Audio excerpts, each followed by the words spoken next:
Hello all, welcome back to my channel. This is Future B here with another video, and in this video I am doing this blue set of nails. They're really cute. I really like this set. Look how clear that is.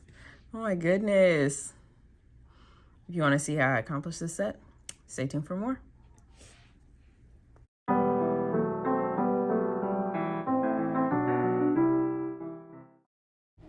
Alright, so we're going to get started with this nail set. I'm going to be using several blues to do this, but before we start, I want to show you my inspo pick for this one, which is this set of nails. I'm going to be, of course, making it my own because, you know, that's what I do.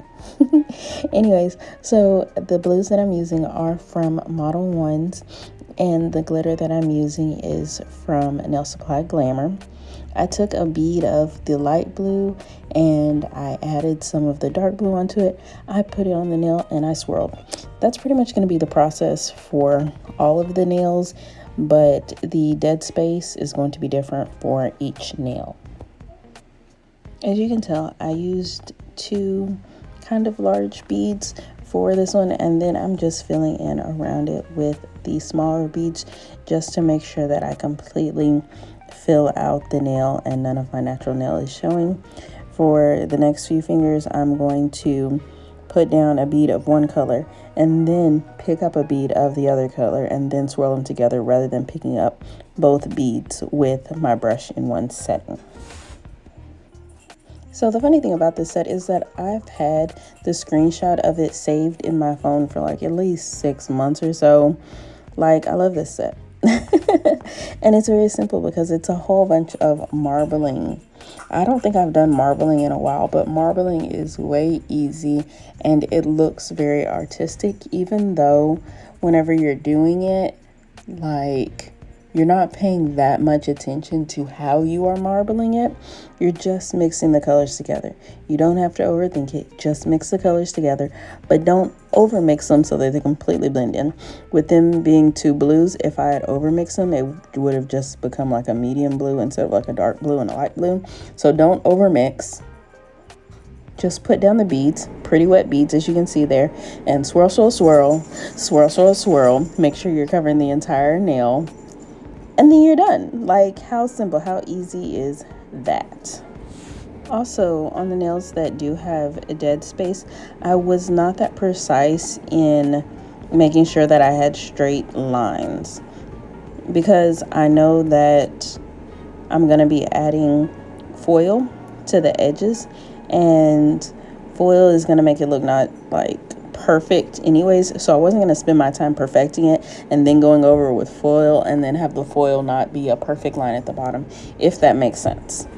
As you can see here, I'm just like, the foil that I use is very like fluffy, and so I was just smushing it down, making it very crinkly, and then it just really, it sticks to the nails so beautifully. Sometimes what I'll do is I will wet my brush a little bit so that it kind of adheres down a little bit more, or gets a little bit flatter instead of being so fluffy.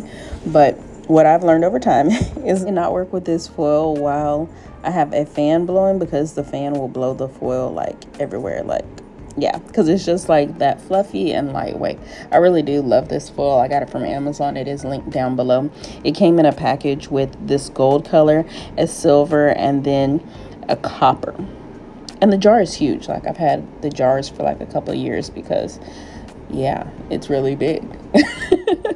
But anyways, as you can see, the foil going on it is not perfect. So I did not crispen up the lines of the acrylic underneath because I knew I was putting foil on top, and the foil, the edges of the foil is not perfect. So don't overthink it. Don't spend too much time doing that, because when you put over the foil over it, it hides all imperfections. Oh, and in doing this marbling, one of the keys is making that you're working with a pretty wet bead, because you want the acrylics to blend together very nicely. But also working with that kind of wet bead will help to make the nails as thin as possible.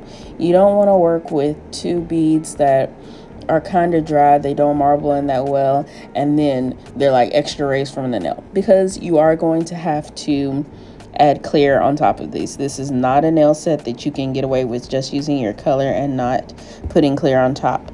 Even on the nail that is just marbled with no foil, you still have to cap that with clear. Please remember, you do have to cap that with clear, else you would just be filing the marbling away and there would be like just chunks missing. So you are going to cap it with clear, so make sure that the marbled areas are as flat as possible. The foil is really thin, so there wasn't really an issue with that adding too much bulk to the nail, but yeah, remember that. And when you're working with the dead space, like in this nail, you want it to be as clear as possible. So you're going to want to work with a pretty wet bead of acrylic. You want to make sure that there are absolutely no dry spots within that bead of acrylic, or else you will end up having bubbles. No one wants bubbles. So, you know, make sure that the bead is wet. And as you can see, what I do to help with that is I will get a little bit of monomer on my brush and wipe it across the dry acrylic, then go in with my kind of wet bead, pretty wet bead rather, and then I'll work that down the nail, and that also helps to make sure that there are no dry spots on the back side of the bead, if that makes any sense. Anyways, I'm just going to cap all of these nails with clear, and then it will be time to file, shape, and buff. I'm going to go through that portion very quickly because, you know, it is what it is. But whenever I am filing, I'm going to be filing with my 180 nail file. And I do a lot of hand filing simply because I like doing a lot of hand filing. And then I really just work on the cuticle area with my my e-file. I use a barrel bit that's kind of sharp on the edge because I just want to get around that cuticle. I've never cut my cuticles on myself. When I've gone to salons, they've cut my cuticles, but I've never cut my cuticles on myself. I don't work with bits that are like too sharp, but the only place I really like to use the drill bit is around my cuticle. For the rest, I do with a hand file.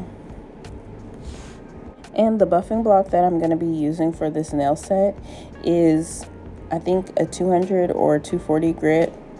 And the high number of grit really helps to remove the scratches from the nail from filing the nail, either with the drill bit or with the hand file. The buffing blocks that I use are also linked down below. I got them from Amazon and they're really good. I really like them. So if you're looking for really good buffing blocks, check down below. They're really inexpensive too.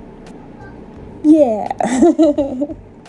And don't, you know, as you were looking at me using my e-file, don't judge me. Like, I needed to turn my e-file up.